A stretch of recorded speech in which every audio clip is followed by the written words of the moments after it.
আপনাকে কিছু নবীর তথ্য দেওয়া হয়েছে, আর এত নবী পৃথিবীতে আমি পাঠিয়েছি যাদের নামই আপনাকে জানানো হয়নি।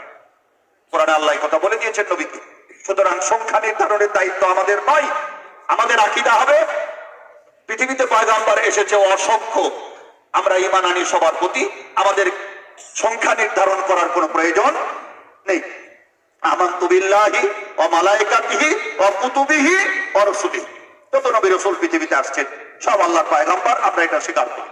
আর শেষ নবী মুহাম্মদ রাসূলুল্লাহ সাল্লাল্লাহু আলাইহি সাল্লাম।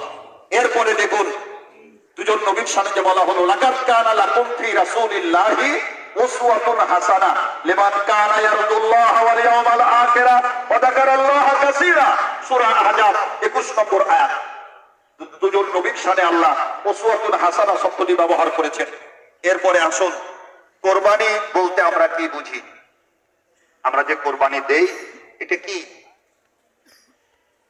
কোরবানির দিন বলতে আমরা কি বুঝি? আল্লাহ রাসূলকে জিজ্ঞেস করা হলো, আল উযহিয়াতু মা হিয়া ইয়া রাসূলুল্লাহ, কোরবানিটা কি? রাসূল বললেন, হিয়া সুন্নাতু আবিকুম ইব্রাহিম, এটা তোমাদের মিল্লাতি পিতা ইব্রাহিম আলাইহিস সালাতু ওয়াত তাসলিমের সুন্নাহ। হামালানা ফিহে, কি আছে এর মধ্যে, কেন কোরবানি দেব? আল্লাহ রাসূল বললেন যে কুল্লু সারাতিন হাসানা, কোরবানির পশুর প্রত্যেকটা লোমের বিনিময়ে নেকি আছে। কোরবানির পশুর প্রত্যেকটা লোমের বিনিময়ে নেকি আছে। কুল্লু সারাতিন হাসানা।